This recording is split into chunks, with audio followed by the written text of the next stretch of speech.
두 번째 주는 우리가 하나님의 말씀을 듣는다 하는 것을 보았고요. 이제 지난주에 세 번째로는 그 하나님이 말씀하시는 것을 어떻게 분별할 것인가 하는 것을 보았습니다. 하나님이 말씀하시는 방법은 다양하죠. 성경으로 말씀하시는 게 기본이고 그 외에도 여러 가지 구약 성경에 보면 천사를 통해서 말씀하시기도 하고 하나님 직접 뭐 귀청을 올려서 말씀해 주시기도 하는 것 같아요.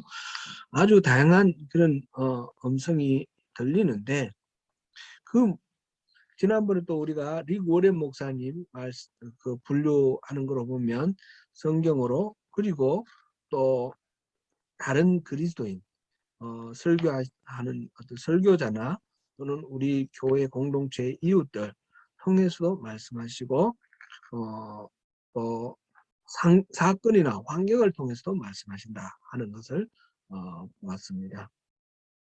그렇게 다양한 방법으로 말씀을 하시는데 그 전체를 통틀어서 우리가 이제 하나님의 음성 들을 때에 주의를 기울여야 될 부분은 세밀한 음성이다. 그렇게 지난주에 우리가 살펴봤습니다. 세밀한 음성은 다른 말로 우리의 내적 감동, 내적 우리 안에서 울리는 심금을 울리는 방법으로 우리에게 하나님께서 감동 주시는 거다. 그렇게 보았습니다. 그것을 또 지난 주에는 우리 공명이라는 resonate라는 그런 단어를 통해서 봤습니다. 소리굽이 울리듯이 하나님이 말씀하시는 것을 우리 안에 와 계시는 성령님께서 공명을 하심으로 우리가 그 소리를 듣는다. 그렇게 하는 것을 보았습니다.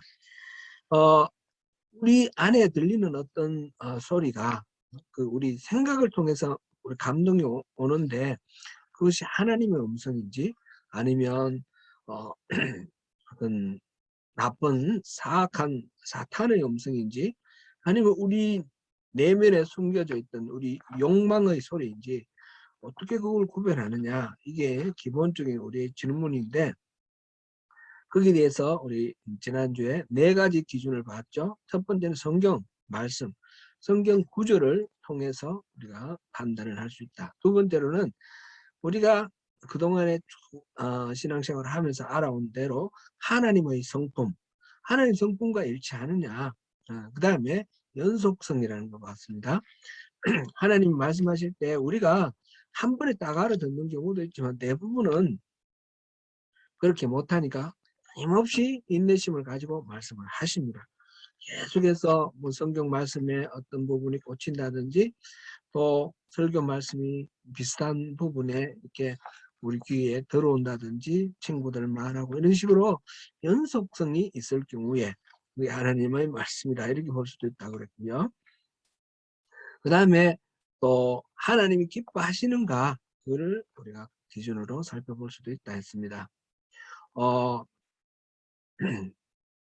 달라스 윌라드 목사님의 그 하나님 음성에서는 그 영향력, 무게라는 그런 개념으로 달아보라 그랬는데 여러 가지 생각이 있는 것 중에 그걸 정리해 놓고 그 중에 정말 무게를 이렇게 각각 이렇게 비중을 한번 달아보고 가장 비중이 높은 것, 무게가 많이 가는 것, 영향력이 큰 것을 하나님의 말씀으로 선택하면 된다 그랬습니다.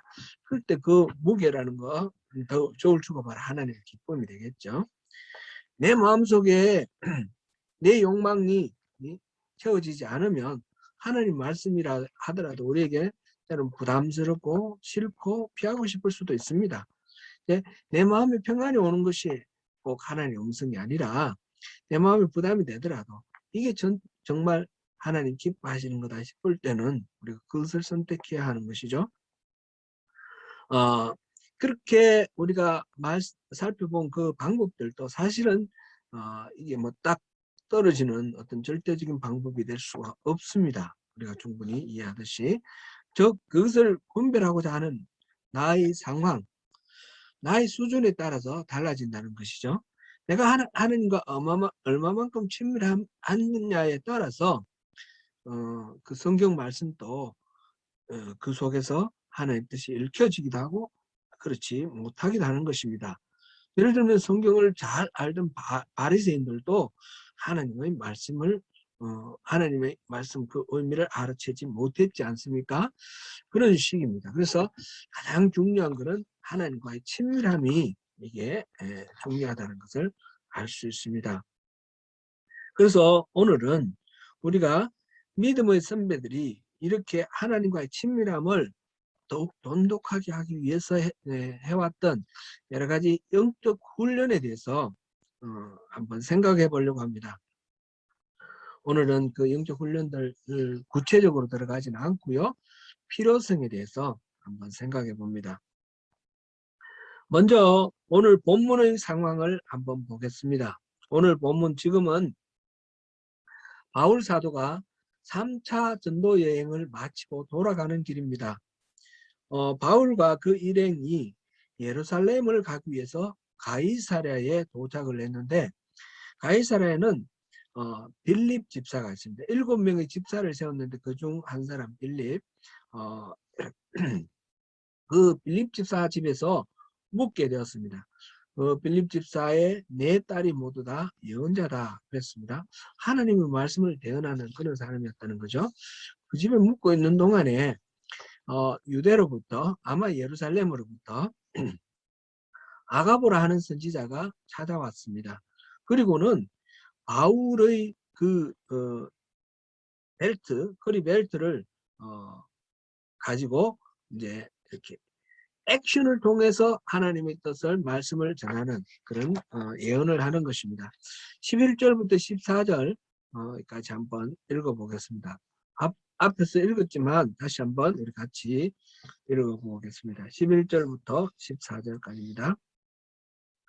우리에게 와서 바울의 띠를 가져다가 자기 수족을 잡아매고 말하기를 성령이 말씀하시되 예루살렘에서 유대인들이 이같이 이 띠 임자를 결박하여 이방인의 손에 넘기라 하거늘 우리가 그 말을 듣고 그곳 사람들과 더불어 바울에게 예루살렘으로 올라가지 말라 고나니 바울이 대답하되 여러분이 어찌하여 울어 내 마음을 상하게 하느냐 나는 주 예수의 이름을 위하여 결박당할 뿐 아니라 예루살렘에서 죽을 것도 각오하였노라 하니 그가 권함을 받지 아니하므로 우리가 주의 뜻대로 이루어지다 하고 그쳤노라. 아멘. 여기서 우리라는 것은 이 사도행전을 기록한 누가를 비롯해서 바울을 따라 함께 갔던 그 제3차 선교 여행 그 여행에 함께 갔던 그 선교사들이겠죠. 이제 아가보가 성령이 하시는 말씀을 들었습니다. 바울이 예루살렘에 올라가면 틀림없이 체포되어 큰 고난을 당할 것이다. 이방인들에게 넘겨질 것이다. 이방인들은 여기서 로마 당국을 말하겠죠. 이때 사도행전을 집필한 이 누가를 비롯한 다른 모든 사람들이 집주인 빌립과 그 딸들도 있고 아가보도 있겠고 모두 다가 이구동성으로 바울에게 예루살렘으로 올라가지 말라고 말렸습니다. 아가보가 들은 성령의 이 말씀은 바울이 체포될 것이라는 사실입니다. 그래서 만류를 하는데 바울은 그 말을 듣고도 예루살렘에 올라가려는 그 뜻을 굽히지 않았습니다. 바울의 태도는 하나님의 음성을 듣지 않겠다 하는 그런 태도가 아닙니다. 예루살렘에서 잡히는 것 이상 하나님의 뜻이 있다라는 것을 알았다는 의미이죠. 하나님의 음성을 듣는 것은 단지 그 음성만 듣는 것이 아니고 그 안에 담겨진 메시지를 듣습니다. 메시지도 표면적인 메시지를 듣는 것이 아니라 어, 화자 스피커가 말하고자 하는 의도를 알아듣는 것, 그것이 하나님의 음성을 듣는 것입니다. 지금 바울은 예루살렘에서 체포되고 그 나중에 어떤 일이 벌어질지는 알지 못하지만 하나님께서 바울에게 이 말씀을 해주시는 것은 그 어떤 고난을 당하더라도 하나님이 보내신 것이기 때문에 하나님이 함께 하신다라는 것을 미리 알려주시는 것입니다. 말하자면 예루살렘에 올라가서 그 고난을 받으라는 그런 의미이죠.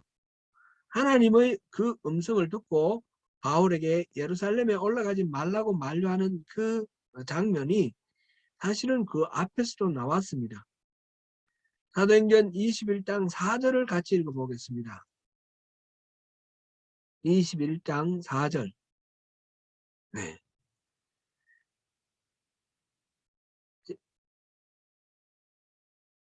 같이 읽습니다.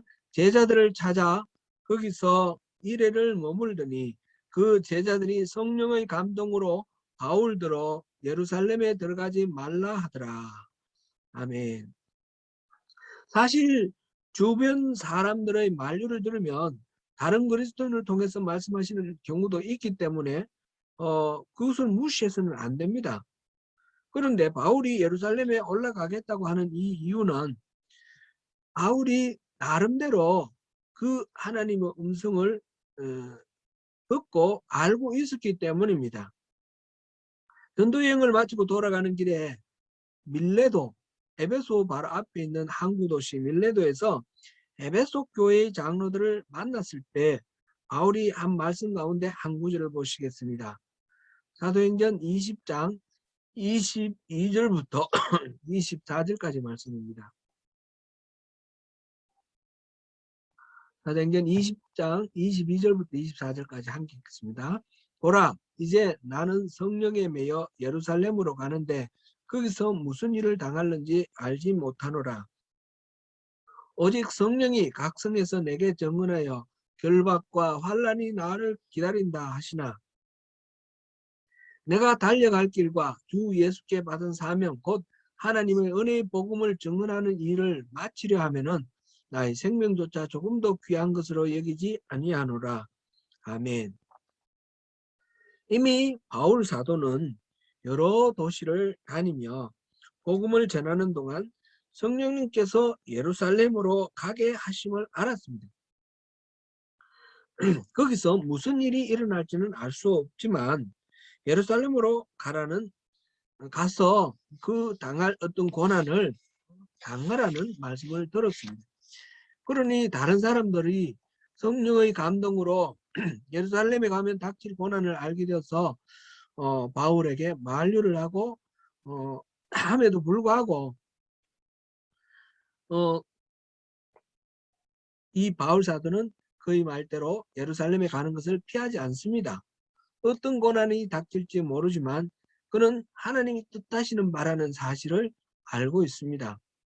똑같이 예루살렘에 올라가면 고난을 받을 것이라는 성령의 감동, 하나님의 말씀을 들었는데 그 이후에 판단이 다른 것은 왜 그렇습니까? 하나님의 음성을 들어도 그 메시지 안에 담긴 하나님의 속마음을 알 수 있는 것, 즉 하나님의 뜻을 분별하는 능력이 다르기 때문입니다. 그렇게 하나님의 음성을 듣는 능력을 영성이다 이렇게 말할 수가 있습니다. 영성은 영적인 성품, 사람 안에 들어와 계시는 영의 성숙한 정도, 우리 안에 들어오신 주님의 영, 성령님께서 우리 인격을 통치하시고 다스리는 그 정도, 이렇게 말할 수 있겠습니다. 하나님의 음성은 예수를 믿는 그리스도인 모두가 들을 수 있지만 영성의 깊이에 따라서 하나님의 말씀의 그 깊이를 이해하는 그 정도가 달라집니다. 아기들이 금방 엄마의 음성을 듣습니다. 그러나 자라면서 엄마의 말뜻을 알아듣는 내용이 달라지는 것과 같은 이치다 이렇게 생각하면 되겠습니다. 여러분 하나님의 음성 듣기를 사모하십니까? 그렇다면 하나님의 음성을 듣고자 하시는 목적이 무엇입니까? 내가 하나님의 음성을 듣는다라는 거 자랑하기 위해서입니까? 그럴 리는 없죠. 아니면 스스로 어떤 영적 권위를 얻기를 원하시기 때문입니까? 자기 만족을 위해서입니까? 장래를 미리 알아보고 싶은 궁금함 때문에 그렇습니까? 그런 것은 아닐 것입니다. 하나님의 음성을 듣는다는 것은 하나님의 뜻을 알고자 함일 것입니다. 하나님과 서로 교통, 커뮤니케이트를 하기 위해서입니다. 그렇게 하나님의 뜻을 알게 되면 하나님의 뜻에 순종하게 되면서 하나님과 동력하는 그런 우리 인생 살아갈 수 있는 것입니다. 그러므로 하나님의 음성을 듣는다는 것은 단순하게 들었다는 사실이 중요한 것이 아닙니다. 하나님의 속마음을 알아야 합니다. 그렇다면 같은 소리를 들어도 하나님의 의도를 더 깊이 알 수 있는 그런 능력이 필요한 것입니다. 이것이 영성이고 영성 깊은 그리스도인이 되고자 하는 우리 소원이 바로 거기에 있습니다. 그래서 예전부터 영성훈련이 그리스도인의 신앙생활에 매우 중요한 한 부분이었습니다. 그런데 영성이 우리 안에 들어오신 성령님이 하나님의 음성을 공명하는 것이라 그러면 우리가 영성 훈련을 한다는 것은 어떤 의미일까요? 우리가 우리 안에 계신 성령님을 훈련시킨다 그런 뜻은 아니지 않겠습니까? 그것이 아니라 내 안에 계신 성령님이 전달해 주시는 하나님의 메시지에 우리가 반응하는 것을 훈련하는 것입니다. 사실 내 안에 계신 성령님이 활동하시고 열매를 맺으시는 모든 과정의 주체는 성령님이십니다. 주도권은 성령님께 있습니다. 그러면 나는 무엇을 합니까? 이것은 하나님의 주권을 강조하는 것과 자유의지를 가진 우리의 적극적 반응에 관련된 오래된 논쟁과 상관이 있습니다. 이 둘 중 어느 하나라도 절대적으로 택하게 되면 안 됩니다. 어느 하나라도 버리면 안 된다는 뜻입니다. 둘을 적절하게 균형 있게 잘 우리가 받아야 합니다. 이 둘은 모두 다 성경에 나오는 하나님의 중요하신 말씀의 내용이기 때문에 그렇습니다. 우리가 할 일은 성령님께서 말씀하시는 그 절대적인 주권에 대해서 우리가 순종을 하되 그 성령님께 우리가 민감하게 반응하여서 하나님의 뜻을 예민하게 분별할 수 있는 능력을 키우는 것입니다. 이것은 어떤 고귀한 성자들에게만 필요한 것이 아닙니다. 하나님의 자녀라면 누구나 다 필요한 것입니다. 부모와 자식 사이에 친밀한 사랑의 관계를 결코 특별하다 말할 수가 없습니다. 마찬가지로 하나님과 우리의 관계 속에 이 영성, 하나님의 음성을 듣는 이것은 특별한 것이 아니라 자연스러운 것이고 당연한 것이 되는 것입니다. 시 한 편을 소개해 드리겠습니다. 아마 대부분 들어보신 시일 거라고 생각되는데요. 심순덕이라는 분이 지으신 시입니다. 우리 신순덕 권사님하고 이름이 비슷한데 신이 아니라 심순덕이라는 시인입니다. 제목은 엄마는 그래도 되는 줄 알았습니다. 라는 시입니다. 엄마는 그래도 되는 줄 알았습니다. 하루 종일 밭에서 죽으라 힘들게 일해도 엄마는 그래도 되는 줄 알았습니다. 찬밥 한 덩이로 대충 부뚜막에 앉아 점심을 때워도 엄마는 그래도 되는 줄 알았습니다. 배부르다, 생각 없다, 식구들 다 먹이고 굶어도. 제가 한 년을 뺐네요. 엄마는 그래도 되는 줄 알았습니다. 한겨울 냇물에 맨손으로 빨래를 방망이질 해도. 엄마는 그래도 되는 줄 알았습니다. 발 뒤꿈치 다 해져 이불이 소리를 내도. 엄마는 그래도 되는 줄 알았습니다. 손톱이 깎을 수조차 없이 닳고 문드러져도 엄마는 그래도 되는 줄 알았습니다. 아버지가 화내고 자식들이 속 썩여도 전혀 끄떡없는 엄마는 그래도 되는 줄 알았습니다. 외할머니 보고 싶다. 그것이 그냥 넋두리인 줄만. 한밤중 자다 깨어 방구석에서 한없이 소리 죽여 울던 엄마를 본 후론 아, 엄마는 그러면 안 되는 것이었습니다. 예, 오늘이 추석 연휴라서 부모님 생각이 많이 납니다. 유해 씨는 엄마가 괜찮다고 하시는 말씀, 그 말씀을 곧이곧대로 듣고 그렇게 엄마를 당연하게 생각했던 것이 엄마가 돌아가시고 난 뒤에 너무너무 후회된다 하는 그런 시입니다. 어머니의 마음을 더 잘 헤아려 이해하고 도와드렸으면 좋았을 걸 하는 후회입니다. 또 예전에 서울 살 때 생각해 보면 평소에 한 4시간 걸리는 길인데 명절에 고향 한번 내려가려면 시간이 무척 많이 걸렸습니다. 10시간 걸릴 때도 있었고요. 한 번은 24시간 걸렸습니다. 그렇게 명절에 고향 가는 것이 쉽지 않습니다. 총각 때는 그 열차, 명절 열차 표 구하기 위해서 용산역에서 줄 서보기도 했고 줄 서기가 어려워서 입석 타고 그렇게 가기도 했습니다. 그래도 몸은 고달퍼도 명절 때 고향 가서 부모님 뵙고 형제들 만나면 참 행복했습니다. 그러다가 차츰 내려가는 횟수가 줄어들었습니다. 아이들도 태어나고 그러면서 점점 어려워졌습니다. 부모님이 길 막힌다고 명절에는 오지 말라라고 만류를 하셨습니다.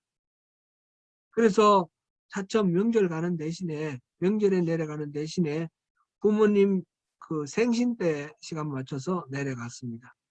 그러다가 아버지 돌아가시고는 1년에 한 번만 또 내려갔습니다. 오지 않아도 괜찮다 말씀하시고 오지 말라고 말씀하시지만 그 말씀을 곧이곧대로 들으면 안 됩니다. 부모님은 보고 싶어 하십니다.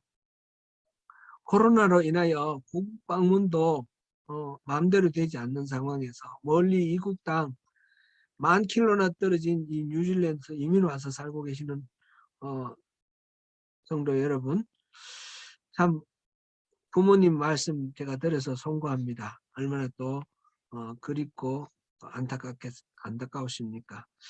요즘은 다행히도 또 그 페이스톡도 있고 화상 통화를 할 수 있어서 참 좋습니다. 부모 형제들 자주 안부 여쭙고 친밀하게 지내시기 바랍니다. 하나님과 우리 사이도 친밀해져야 됩니다. 하나님과 우리 사이는 우리 육신의 부모보다도 더 가깝게 지낼 수 있는 그런 사이입니다. 하나님은 우리를 지극히 가까이 두기를 원하십니다. 우리도 그렇지 않습니까? 하나님과 우리가 함께하는 것 좋으시지요? 우리를 내버려 두시는 것이 더 좋으신 분은 없으시겠죠? 하나님이 우리 삶에 임재하시면 좋습니까? 아니면 아무리 우리가 뵙고 싶어도 어디 계신지도 모르고 그런 상태가 좋겠습니까?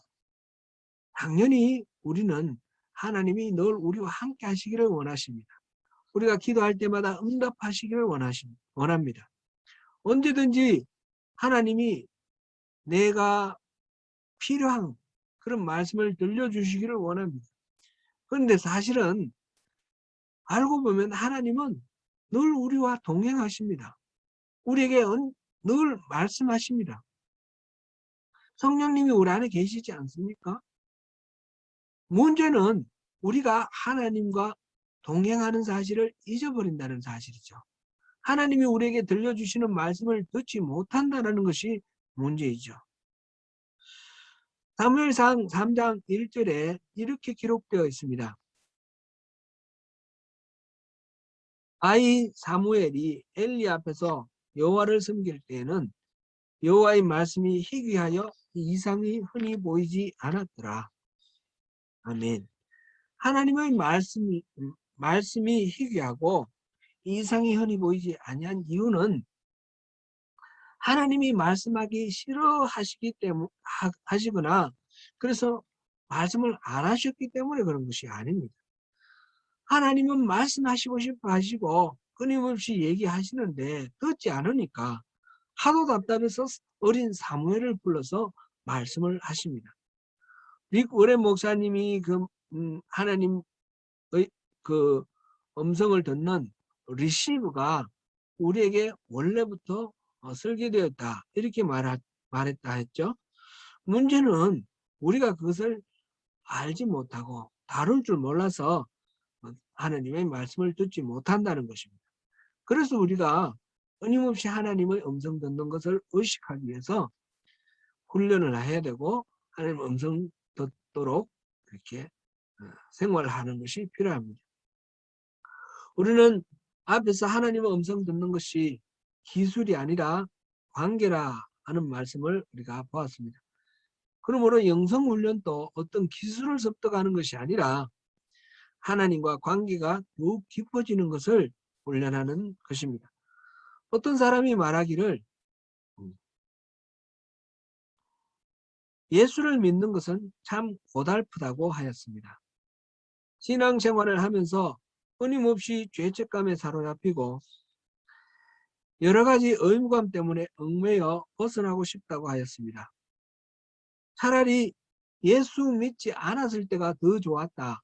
이렇게 말하는 것을 들었습니다. 무슨 말을 하는지 여러분들도 다 이해하실 것으로 생각됩니다. 또 그것이 답이 아니라는 것도 다 아시지요? 예수님은 분명히 말씀하셨습니다. 진리를 알지니 진리가 너희를 자유하게 할 것이라. 우리가 복음의 진리를 알게 되면 우리는 틀림없이 자유로워집니다. 영성훈련도 그것조차도 율법처럼 생각하는 경우가 있습니다. 예를 들어서 일정 분량 성경을 읽고 일정 시간 기도를 해야 되고 이런 거 적어놓고 하나의 의무처럼 그것을 실천하게 되면 진리가 자유롭게 하는 것이 아니라 우리를 얽어매고 구속하는 그런 결과가 됩니다. 영성훈련은 내 안에 계신 성령님의 인도하심에 민감하게 반응하기 위해서 나의 반응을 훈련하는 것입니다. 그래서 하나님의 음성을 듣는 것을 훈련하는 것입니다. 수영을 배우는 것을 한번 생각해 보십시오. 수영을 배우면 왜 배우죠? 물 위에서 자유롭게 놀기 위해서입니다. 운전을 배우는 것은 왜 배웁니까? 자동차를 타고 자유롭게 이동하기 위해서입니다. 영성훈련을 하는 것은 주님 안에서 복되고 자유로운 삶을 살기 위해서입니다. 영성훈련은 안 해도 됩니다. 수영을 배우지 않아도 되고 운전을 배우지 않아도 되는 것처럼 영성훈련은 안 해도 됩니다. 그러나 수영을 배우지 않고 운전을 배우지 않으면 그것을 배웠을 때 누리는 자유와 기쁨을 누리지 못하는 것과 마찬가지로 영성훈련을 하지 않으면 깊은 영성이 누리는 그 자유와 기쁨을 누리지 못하게 된다는 것입니다. 수영이나 자동차 운전은 사실 배우지 않아도 특별하게 부자유스럽지는 않을 수 있겠습니다.